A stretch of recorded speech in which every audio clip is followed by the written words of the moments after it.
What's going on, guys? This is Rob, and if you're enjoying the content that I'm uploading onto my channel, then feel free to subscribe, and you can also offer suggestions on topics and characters and storylines and whatnot that we can have discussions on later on in this channel.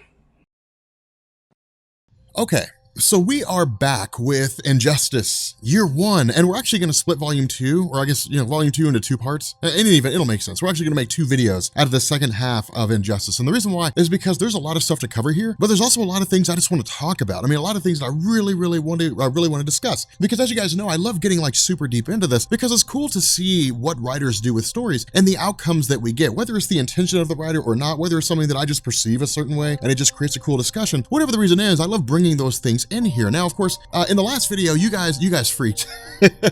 You guys freaked at the end of the last video because it was like, yeah, man, Dick Grayson died. Catch you all later, peace. And people were just like, no, you can't just leave us there. You got to keep going. And so we're keeping on. But with the death of Dick Grayson, it was a huge deal. And it's not like it was because the death of Superman. I mean, the death of Superman would have been big, but it was nowhere near as impactful as the death of Dick Grayson. And the reason why is because it was really kind of isolated to the superhero community, but superheroes and even some supervillains looked to Dick Grayson and said, that's a man we aspire to be. Not because he has powers. Dick Grayson has no powers. Dick Grayson's just extremely acrobatic. He's got all kinds of martial arts skills. He's a really good detective. Almost everything he learned, he had from the training of Batman and a handful of other people. People looked to Dick Grayson as the best of them because of what he stood for, because he was like this incorruptible, shining light in a world of superheroes whose moral code was getting ever darker. He was the one infallible thing, the one guy who didn't shift. He was the bright light. He was the spark. He was the smile in the crowd of frowning people. And because of that, people loved him. The superhero community loved him. Fans of Nightwing loved him. And so to see his character die like that was just crushing. Not only that, the way it happened was so unique. We expect that when superheroes die, it's this grandiose thing, Superman fighting Doomsday, and they're just beating each other to death, and then it's just this punch at the same time, and windows shatter, buildings fall, the world stands still. Like, we expect just these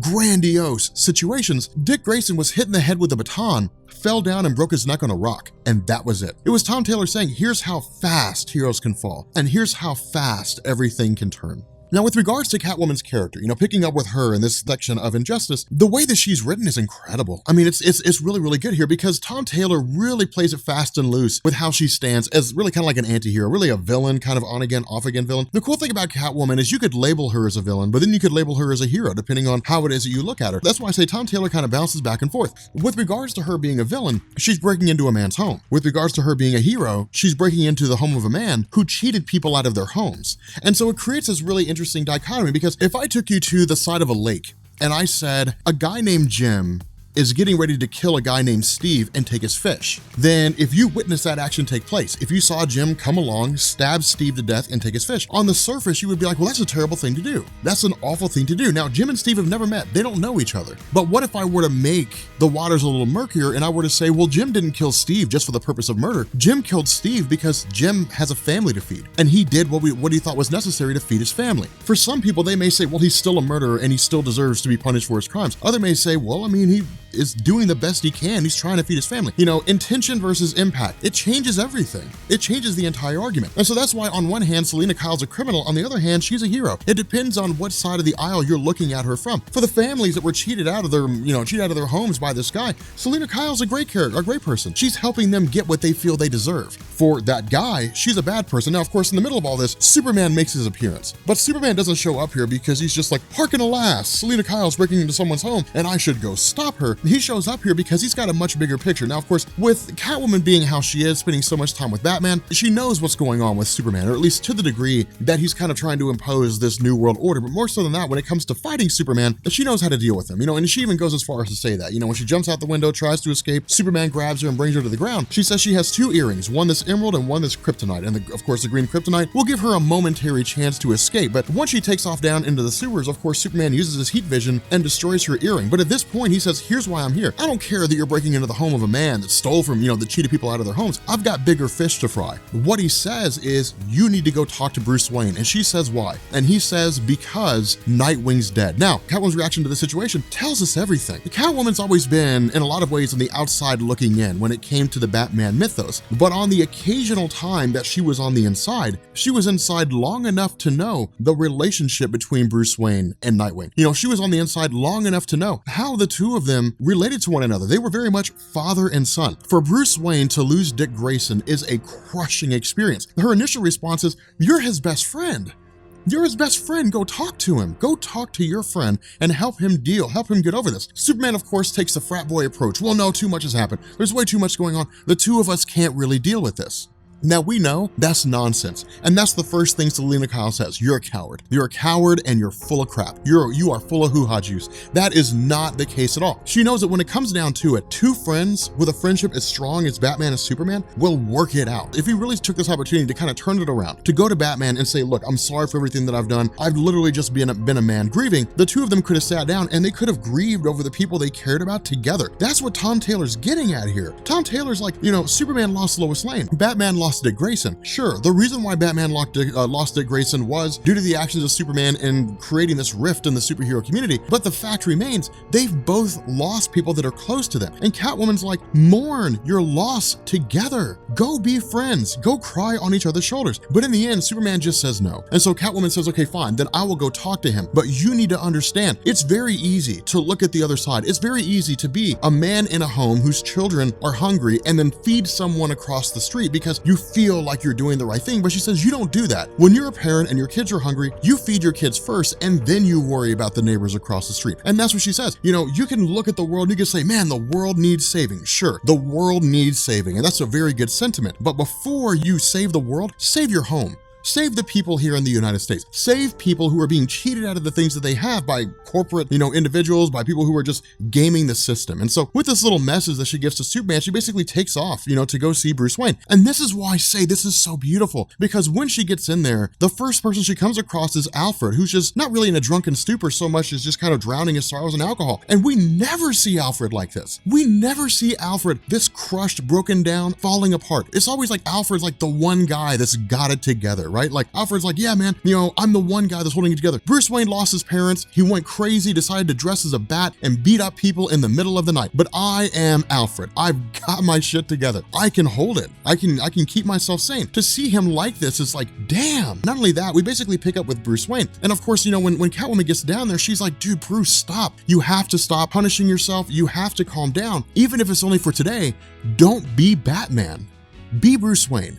Be human. I will be here to pick up the pieces. And it's so awesome because now this is not Batman and Catwoman. This is Bruce Wayne and Selina Kyle. And you will never see a moment when the two of these characters are more human than they are right now. Now, following this, we basically pick up with Catwoman and Batman going back and doing their thing. I don't mean going back and like bumping uglies. I'm sure they did, but they basically meet up with the president of the United States. Now, the reason why they're meeting up with the president is because Superman's continuing his campaign to basically force peace across the world. And that's the issue here. Peace at the end of a gun is it's a short-term thing. It's never gonna last. And the reason why is because it lasts only so long as the gun is pointed. But as soon as that gun drops down, well, then suddenly things are back to the way they were before. And that's what the president says. Sure, Superman has forced a peace treaty between the nations, between the leaders of Israel and Palestine. Sure, we have Wonder Woman who appeared in Burma and basically ceased fighting that's been going on for decades. When it comes to Syria, when it comes to all of these different territories, all of these different warring factions who have been fighting for whatever reason, yes, there is a temporary peace, but Bruce Wayne says that's the problem. It's temporary.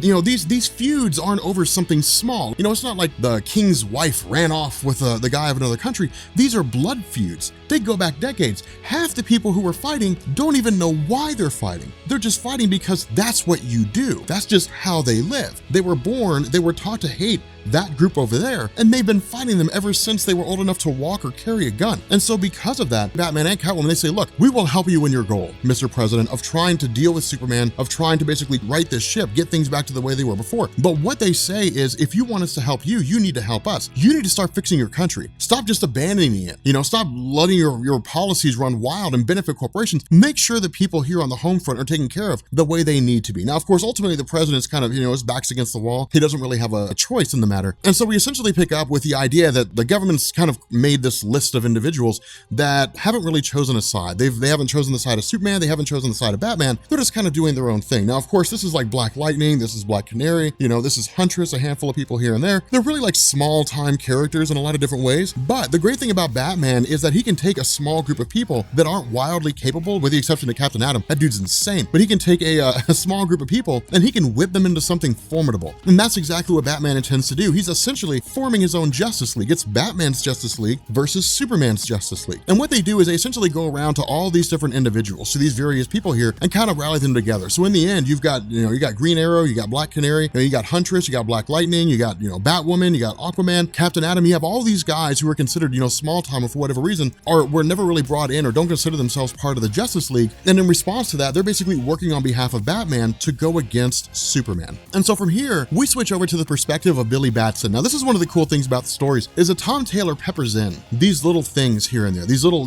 really one-shots, for lack of a better word. He peppers these into the stories to give us like a better perspective of everything that's going on. And with regards to Billy Batson, as we know, he is the other half of Shazam. Billy Batson shouts the word Shazam, he becomes Shazam, Captain Marvel, whatever it is that you want to call him. But the fact remains that he becomes one of the most capable superheroes who's right up there with Superman. And what we find out is the reason why Billy Batson is going around and interviewing these people and asking them how they feel about Superman's stance of imposing peace in the world is because shortly before that, Shazam, alongside the rest of the Justice League, had faced off against Black Adam. And the reason why was because someone had attacked Kahndaq, and Black Adam, being, very Dr. Doom-esque in the sense that he swears absolute loyalty to his home country and will defend it and destroy all opposition that, creates any measure of danger to his people, he's drawn the ire of the Justice League. And so in this massive battle, in this conflict, Wonder Woman, Superman, and Shazam seize Black Adam. And this is one of the craziest things here, because Wonder Woman wraps the lasso of truth around him and says, "Tell me your magic word." Now, of course, one of the first things she also asks is, "Will you ever stop killing?" And he says, "No. If anybody threatens Kahndaq, I will kill them." Not only that, he says, "Your world order, this dictatorship that you're imposing, will affect my country, and so I will fight you to my dying breath," basically saying, if all else fails, I will be the last holdout. I will be the one last person with any measure of superhuman powers that will face off against you until the day I die. And so the Justice League looks at him and says, well, this guy's a lost cause. He's never going to be on our side, and he's wildly formidable in his abilities. He could challenge almost each and every one of us if he were to face off against us alone. And so in the mind of Wonder Woman, we basically have to eliminate him. Now, this is a crushing, oh my God, this is so crushing, because he looks to Shazam and he says, "Promise me Kahndaq will be safe." Now, this is huge because Black Adam and Shazam have been enemies forever. I mean, Black Adam was first introduced by Otto Bender and CC Beck, I think, way back in the day when he was supposed to be like a one-off villain in the old Fawcett Comics publications. When DC, sued Fawcett Publications and tied him up in court for 20 years or however long it was, and then brought Shazam back in the 1970s, he got a larger role. But he was always directly intertwined with the Shazam family and always fought Shazam. And so it's like the mortal enemy of Shazam telling him, "Please make sure my people are safe," because he knows what's coming. And that's what Wonder Woman does. She says, "Tell us, what's your magic word?" And he shouts the word Shazam and reverts back to his old form. And that's the issue here. With this guy basically fading away into absolute nothingness, it's this notion that no one knows if he'll survive the experience. Not only that, Black Adam is basically gone from the landscape, or at the very least, that seems to be the case. But the other half of this is that Billy Batson's been going through and talking to all these different people, and they all react differently. And that's the crazy thing about this, is some of the responses are from people who have no idea what's going on, but they pretend that they do. Well, I'm glad that Superman's imposing this dictatorship because he's going after all those people over there. And that's a stance that a lot of people take. They say, yeah, those folks over there are bad. Well, okay, I mean, it's cool to have that policy, but what happens when the government that views those people as the enemy starts to view you as the enemy? Do you still believe that that's okay? Is it still like, yeah, we should arbitrarily round people up? Or does the opinion suddenly change? Well, no, it's okay to arbitrarily round people up as long as I'm not one of the people they're rounding up. At the same time, you have people who are informed on what's going on, who are aware of what's going on, some of whom still agree with Superman's actions. And so it's all coming, from these different walks of life, these different perspectives. For example, there's one woman that says, "I came to this country to escape an oppressive rule.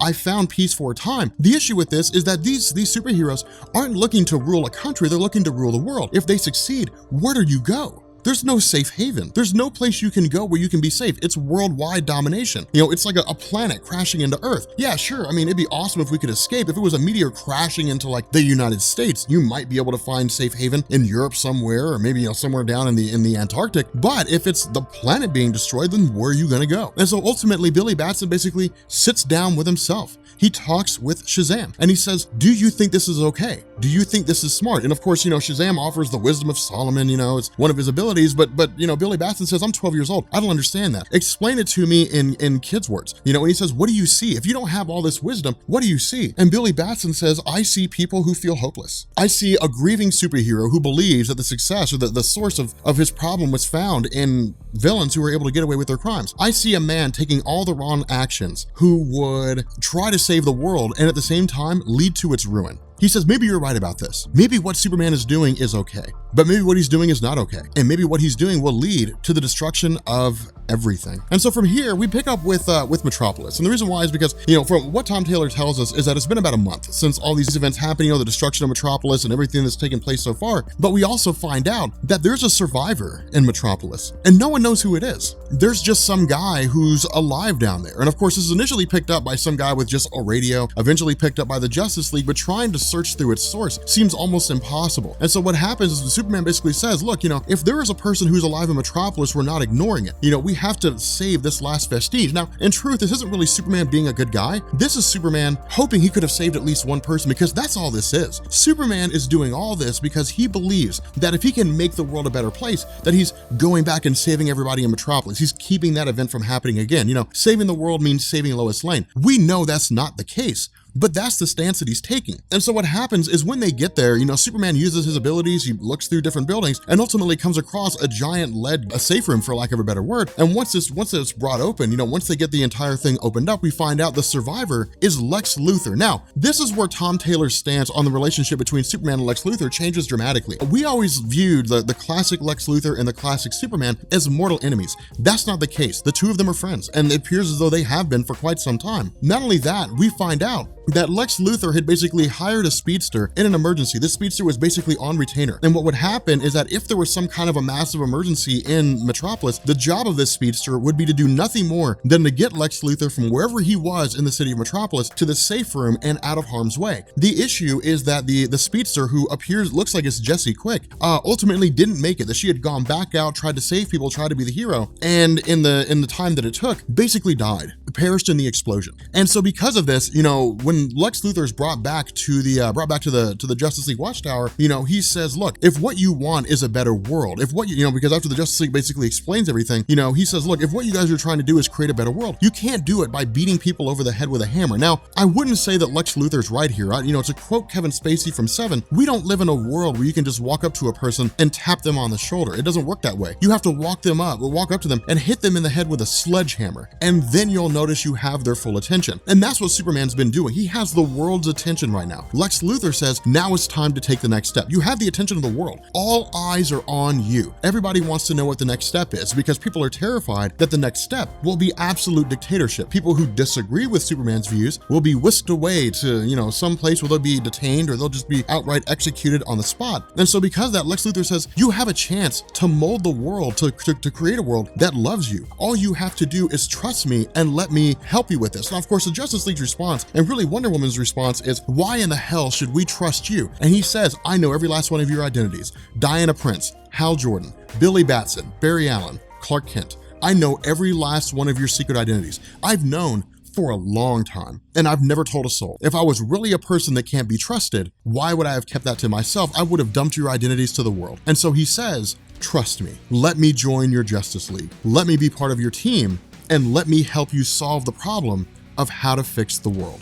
Now, following this, Tom Taylor begins the process of sort of sitting Superman down this path that he can't come back from. I mean, he's been doing that a lot, so far in this story. But this is really the point where Superman's like at this point of no return. He's at like the event horizon, so to speak, of his career as a superhero. Initially, what this does is this picks up with Hawkgirl. And Hawkgirl is effectively just like on a mission. I mean, it's nothing insane. She's basically just on a random mission. But in the middle of all this, she's basically attacked by a combination of Batman's forces. Batman, Catwoman, Black Black Lightning, Captain Atom, the whole 9 yards. And in the end, she's basically taken prisoner. Now, what it is that Batman does with this, we'll find out later on. But from here, we jump to Wonder Woman in a place called Mogadishu. Now, a story involving her character, really in any form or fashion, wouldn't really be a good Wonder Woman story if it didn't focus on the female side of things, the woman side of things. And Wonder Woman has always been like the first lady of comics in a lot of ways. I mean, she was always kind of like the predecessor for all the strong female leads that have come out in comics. And of course, with her character always having been written the way it is, it's always that she really stands up for women's rights more so than anything else. But with regards to the territory of Mogadishu, what's been going on here is she basically says that it's a war-torn territory where it's largely ruled by men, that women are subservient, that a lot of men have their way with these different women, and they're very much helpless in the face of such oppression. And so with Wonder Woman coming here, it's for no other purpose than to sort of have this branch off of,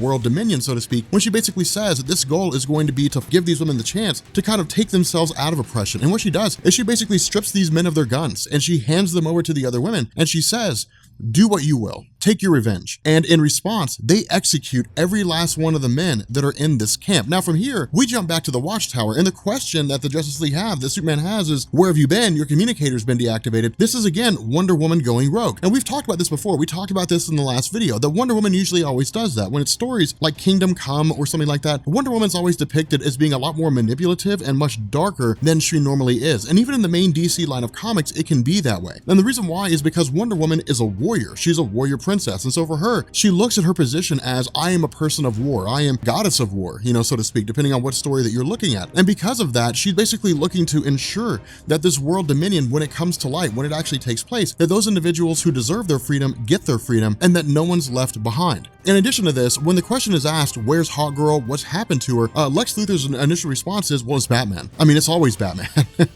Batman took her. We just don't know where. Now, at this point, something to keep in mind is that this is all just a guessing game. No one knows for sure where it is that Hawk Girl's at. All they know is that she's just gone. Now, of course, Catwoman also asked the question here. She's like, look, this is going to draw the attention of the Justice League. They're going to realize that she's gone. And Batman simply responds by saying, no, they're not going to know that Hawk Girl's gone. And the reason why is because they're not going to be looking for her. And they're not going to be looking for her because she's going to go back to the Justice League Watchtower. Now, in terms of who this person is that's Hawk Girl, I want to say, but I'm not gonna reveal that yet. It's actually a really cool reveal. But from here, we pick up with the Justice League having this great discussion on the idea of what their roles are and how Batman impacts them. And that's the coolest thing, is because Batman's greatest weapon isn't really fear or anything like that. It's seeding doubt. It's the confidence that he has and the fear among the Justice League that Batman will have a way to defeat them. Now, this concern is not without merit. I mean, we've seen a lot of different stories, especially Tower of Babel, where Batman has a contingency plan for everything. That was the whole basis of the Tower of Babel story. What happens if someone gets a hold of the plans that Batman has on how to incapacitate the Justice League and uses them against the Justice League? Then what happens next? We've seen a lot of those things, but keep in mind here, Damian Wayne had still defected away from Batman, and he's still on the side of the Justice League. And so where the Justice League themselves begin to argue, where they begin to bicker, where there's a lot of infighting in terms of whether or not Hawk Girl can be trusted after having vanished and then suddenly reappearing, Damian says, this is Batman's plan. This is Batman's goal. This is what he does. He seeds doubt. He reaps conflict. He destabilizes you, and then he comes in and conquers you when you're at your weakest. And so what Damian says is, do not do that. In addition, Lex Luthor comes to Damian's aid and says, that makes the most sense. If you're Batman and you don't have the physical abilities to take out Superman, Wonder Woman, Shazam, the Green Lantern, then you take them out through other means. You wage a psychological war against them, you get them to fight each other, and then you turn around and you bring them down. Now, while all this is happening, we basically have the planet Apokolips. We have Darkseid moving towards the conquering of Earth. And the reason for this is because of the fact that through his weaknesses, through his observations, by virtue of his son Calabac, as well as, Darkseid himself, the indication seems to be here that Earth is ripe for the picking. That of all the times that Darkseid's tried to conquer Earth and always failed, that now's the time to do it because the superhero community's fractured. Lois Lane's dead. Superman's grieving. What Darkseid doesn't realize here is that Superman is in a place where he's at his most dangerous. A fox is never more dangerous than when it's cornered. And so because of that, Darkseid basically begins to make preparations for an invasion of Earth. At the same time, Lex Luthor says, look, Superman, your war to basically wage dominion over the planet Earth is just as much a political war as it is a physical war. And so he says it's not enough to simply impose peace. You have to win the hearts and minds of the people. Now, Lex Luthor's playing a dangerous game here. And the reason why is because he has an ulterior motive, and we'll find out what that is. But in the midst of Superman basically speaking out to the world and saying, hey, look, here's where I'm coming from. Here's why I'm acting the way I am. Here's why I'm doing the things that I've done. It's because I've lost something significant. I've lost the most important thing that a person can lose. I've lost my family. And I didn't want other people to suffer the same fate if I had the power to stop it. He's very much acting in accordance to what Batman does. The issue here is that Superman is taking the next step where Batman always refused to do that. And that's the cool thing about all this is Tom Taylor saying, like, this is the next step for Batman. Batman is one broken neck away from being Superman right now in this position right here. But Batman always had more self-control. Batman always realized this is where that road would take him. And so because of that, Superman in the midst of his huge speech is basically met or besieged upon by all these different parademons. Now, of course, again, it's kind of cool to see Calabac showing up here. It's kind of cool to see, the forces of Apokolips invading the Earth, but it's not Tom Taylor doing this just for the sake of doing it. It's not Tom Taylor saying, hey guys, wouldn't it be cool if like a Darkseid invaded the Earth in like the middle of Injustice? It is cool. It's really cool. But there's a much bigger goal that Tom Taylor's looking for here. The goal itself is not immediately known. Instead, we basically have Superman facing off against Calabac and absolutely pummeling him, as well as these boom tubes opening up from different locations across the world. Now, this is something that I also wanted to explain because I don't know if I'd ever ran over this before, but for those of you guys who are always curious about the concept of like Apokolips, of the new gods, things like that, when it comes to DC Comics, you have a multiverse. You have 52 different universes, but there's only one Apokolips. There's only one New Genesis. There's only one Darkseid, only one Highfather. You can only access Apokolips through boom tubes created by mother boxes. You can't fly outside the multiverse and go to the planet Apokolips, at least not that I'm aware of. Instead, it can only be accessed by way of boom tubes. But with these tubes opening up across the world, it's just this full-scale invasion, hitting the most populated areas, killing as many people as possible, and demoralizing what's left of the superhero community. The problem with this is that this gambit on behalf of Darkseid, with Calabac telling Superman, no, you're the same Superman we've always known. You won't kill anybody. You never kill anybody. And that's why we always win, because we're willing to do whatever it takes in order to achieve our goal, and you're not willing to. That's why we're launching this invasion now, and that's why we're going to be successful. With this gambit, it's bad. It doesn't pay off. And the reason why is because Superman basically says, you're right. Normally I would have just rolled over. I never would have killed you, but things are different now, and you're gonna die. And he goes through and he basically obliterates Calabac along with a handful of these parademons. Not only that, in the middle of these rescue efforts, he races over to the Flash. He races over to Barry Allen. And that's the coolest thing about this is this entire conversation, when he shows up to Barry Allen and says, we need to talk, this takes place in the length of a breath. I mean, it takes place, it's almost as cool as the chess match between Superman and the Flash. And we'll talk about that here, I think probably in the next video. But he basically says, look, Calabac essentially told me, look, I care more about the lives of my enemies than the lives of my people. Is that true? Do you really think that's true? Do you really think I'm a person that comes off that way? Do we really need to take the next step? Is it necessary for us to begin considering killing people? Now, of course, Barry Allen says, no, that's ridiculous. But Superman says, you're the fastest man alive. You can think faster than almost anybody here. Do you see an alternative to this? And in the end, Barry Allen says no. Sometimes you come across an enemy where the only way to defeat them is to kill them, because they will just keep coming and coming and coming. They'll just keep coming back time and time again. And so sometimes the only way to keep them from coming back is to take away their ability to come back. It's like crowds that riot. The easiest way to silence a noisy crowd is not to be noisier than they are, it's to take away their ability to make noise. Then you'll find they're absolutely silent. That's basically the case that's being made here. And so in response, Superman travels to the sun, absorbs a massive amount of solar radiation, comes back to Earth, and destroys every single parademon, kills every last one of them. Now, where the world celebrates, where the world looks at this and cheers the name of Superman, Batman looks on and says no. Says, oh my God, no, because this is now Superman taking the next step. Prior to this, Superman was just beating people up. Prior to this, he was just punishing superheroes or punishing supervillains, with the utmost force. Now he's become a killer. Now Superman is a murderer. Superman has crossed a line that he cannot come back from, that he'll never be able to come back from. Not only that, this is going to set Superman on a collision course that will basically change everything. That's what Tom Taylor's saying now. This changes everything. It turns everything upside down. But with that being said, guys, we're gonna bring this video to an end. If you guys enjoyed this, make sure you guys hit the sub button to become part of the Rob Corps. If you guys enjoyed this video, make sure you drop a like. I love Injustice right now, by the way. I think it's one of the best stories out there in DC Comics. And yeah, I will catch you all later. Peace.